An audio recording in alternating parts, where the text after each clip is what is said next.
Hi guys, welcome back to my channel. ఈరోజు special వచ్చేసి పనసకాయ బిర్యానీ.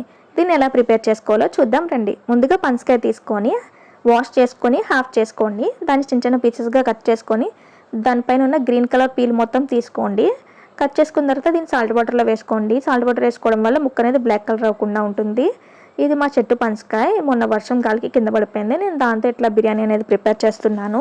బిర్యానీ అయితే చాలా టేస్టీగా ఉంది. మీరు కూడా ఒకసారి ట్రై చేసి చూడండి.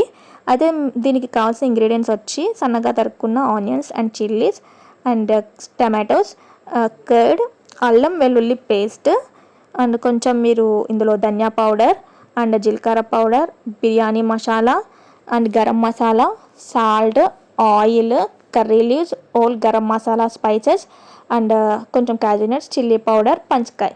ఇవైతే దీనికి కావాల్సిన ఇంగ్రీడియంట్స్ అయితే మొత్తం ఇవి. అయితే ఇప్పుడు మనం ఎలా ప్రిపేర్ చేయాలో చూద్దాం రండి. ముందుగా స్టవ్ వెలిగించుకొని బాణీ పెట్టుకొని అందులో ఆయిల్ అండ్ గీ యాడ్ చేసుకోండి. ఇవి బాగా హీట్ ఎక్కిన తర్వాత ఇందులోనే ఓల్ స్పైసెస్ అనేవి వేసుకోండి. స్పైసెస్ అనేవి బాగా ఫ్రై అవ్వాలి. ఫ్రై అయిన తర్వాత అందులో ఆనియన్స్ యాడ్ చేసుకోండి. ఆనియన్స్ పచ్చివాసన పోయి రెడ్డిష్ కలర్లోకి రావాలి. ఇప్పుడు నేను చూపిస్తున్న విధంగా ఆ షేడ్లోకి వచ్చిన తర్వాతే ఇందులో మీరు పనసకాయ పీసెస్ అనేవి వేసుకోండి. పనసకాయ పీసెస్ ఎట్లా ఆయిల్లో వేయడం వల్ల ఏమవుతుందంటే బిర్యానీలోని ముక్క అనేది చెదిరిపోకుండా ఉంటుంది. సో ఈ పీసెస్ అనేవి ఆయిల్లో బాగా ఫ్రై అవ్వాలి. ఇంకొకటి ఏంటంటే ఇందులో మనం స్పైసెస్ వేసాం కదా ఆయిల్లో, ఆ స్పైసెస్ అనేవి కూడా ఈ ముక్కలు అన్నిటికీ బాగా పట్టుకుంటుంది.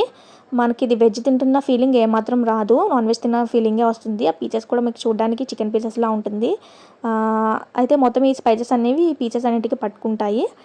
అయితే తర్వాత మనం ఇందులో వచ్చేసి chillies and cashew nuts and tomatoes వేసుకోవాలి. ఇవి బాగా మగ్గించుకోవాలి. మగ్గిన తర్వాత కొంచెం సాల్ట్ వేసుకోండి. సాల్ట్ వేసుకున్న తర్వాత మీరు కొంచెం కర్డ్ అనేది యాడ్ చేసుకోండి. కర్డ్ లోంచి వాటర్ అనేది అండ్ ఆయిల్ అనేది కొంచెం బయటకు రావాలి. ఒక 2 minutes వదిలేసామంటే కర్డ్ ఇవన్నీ కూడా బాగా మగ్గుతాయి. ఇందులో మగ్గిన తర్వాత కొంచెం క్యారెట్స్ యాడ్ చేసుకోండి. ఇది పులావ్ కాబట్టి మనం వెజిటబుల్స్ యాడ్ చేసుకోవచ్చు. నేనైతే క్యారెట్స్ యాడ్ చేసుకున్నాను కలర్ కోసము. ఇందులో మీరు కొంచెం బాగా ఈ ముక్కలని బాగా వేగిన తర్వాతే ఈ అల్లం వెల్లుల్లి పేస్ట్ వేసుకోండి. అల్లం వెల్లుల్లి పేస్ట్ వేసుకున్న తర్వాత బాగా కలుపుతూనే ఉండాలి, లేదంటే అడుగంటుతుంది. అడుగంటకుండా మీరు కలుపుతూ ఉండండి. ఇప్పుడు ఇందులోనే మనం అన్ని పౌడర్స్ అనేది యాడ్ చేసుకోండి. జీలకర్ర పౌడర్, ధనియా powder, biryani masala and garam masala, chilli powder ఇవన్నీ కూడా మీకు స్పైసెస్కి తగ్గట్టు, మీ టేస్ట్కి తగ్గట్టు మీరు యాడ్ చేసుకోండి.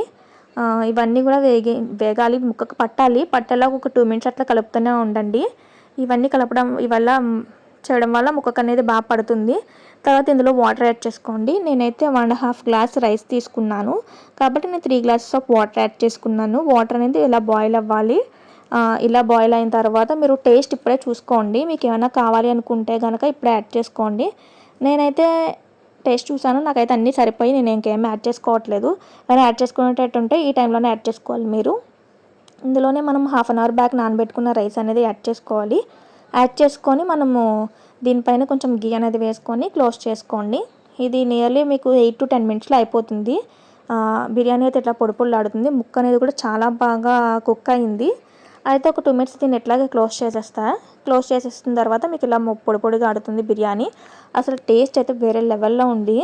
ఇది నేను చికెన్, మటన్ అలా ఉంటుందని నేను చెప్పను, కానీ ఇది ఒక యూనిక్